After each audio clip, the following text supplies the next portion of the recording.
बिस्मिल्लाहिर्रहमानिर्रहीम सल्लल्लाहु अलैहि व आलिहि वसल्लम रब्बि ज़िदनी इल्मा। बेटे आगे क्या है, कौन सा टॉपिक है हमारा? बेटे आप मुझे बताएं, एम किसे कहते हैं? शाबाश। जिस तरह कहें कि उस्मान आपकी ज़िंदगी का क्या मकसद है?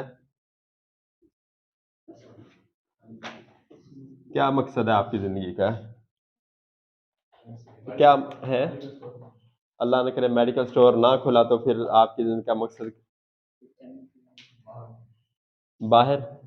हर बंदे का ना कोई मकसद होता है। जिस तरह मैं अभी इधर जो खड़ा हूँ, मेरा मकसद, my aim is to teach pharmacy technician class. हर हम कोई भी हरकत करते हैं उसका मकसद होता है। मैं ये लफ्ज़ का समझाना चाह रहा था। एम होता है मकसद। इसे गोल भी कहते हैं, पर्पस भी कहते हैं कि जो हम वैक्सीनेशन कर रहे हैं उसका मकसद क्या है, वो हम क्यों कर रहे हैं।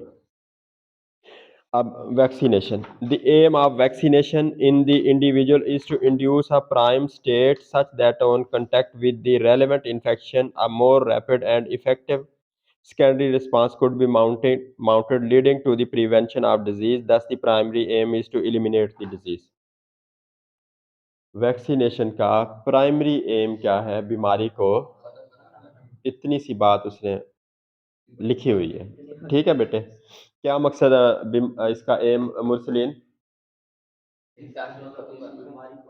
शाबाश। इन्फेक्शन को ख़त्म करना वैक्सीनेशन का मकसद है। चाहे वो इन्फेक्शन 10 साल बाद होना है, चाहे वो हो चुका है। वो हम पहले पढ़ चुके हैं। जिस तरह अल्लाह ने करे किसी को सांप ने काटा उसके बाद वैक्सीन लगाई। किसी बंदे को पोलियो की वैक्सीन हम बचपन में लगा देते हैं, टीबी की वैक्सीन लगा देते हैं, हेपेटाइटिस की वैक्सीन है। हाँ जी, कोरोना की वैक्सीन, जिनको नहीं हुआ था कोरोना उनको कोविड वैक्सीन लगा दी गई।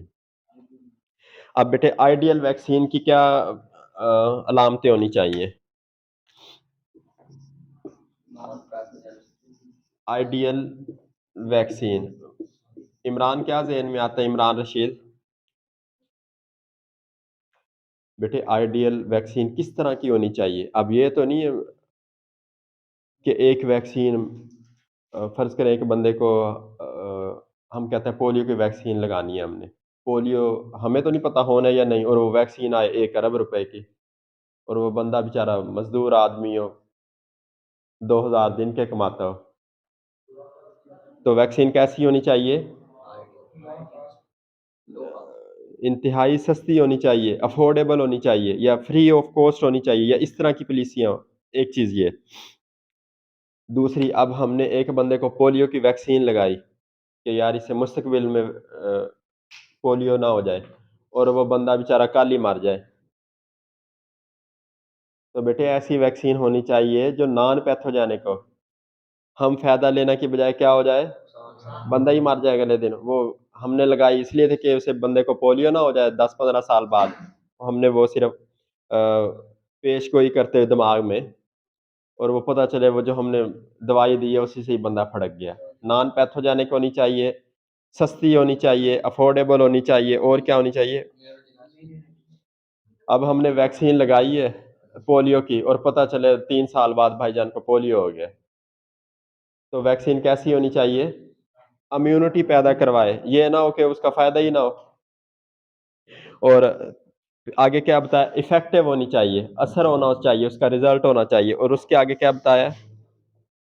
ये नहीं कि भई आज वैक्सीन लगा दी, पता चले हफ़्ते बाद फिर वैक्सीन लगानी पड़े, पता चले हफ़्ते बाद फिर वैक्सीन लगानी पड़े। उसकी जब तक बंदा ज़िंदा रहे, उसके हमेशा के लिए असरात हों।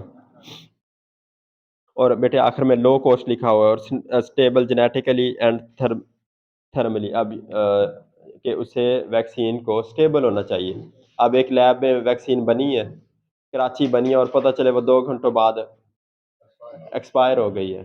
स्टेबल होना चाहिए। अब ये आपकी बुक ने कैसे लिखा है इसे? Some important requirements या features of an ideal vaccine are non-pathogenic,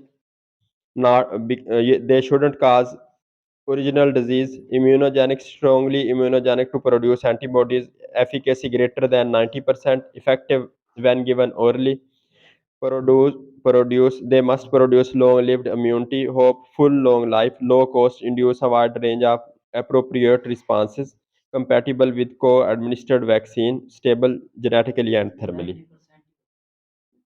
मतलब बेटे इतनी मौसर होनी चाहिए ना। अब एक वैक्सीन मौसर ही नहीं है, ऐसे उसे लगाने का फ़ायदा क्या है हमें?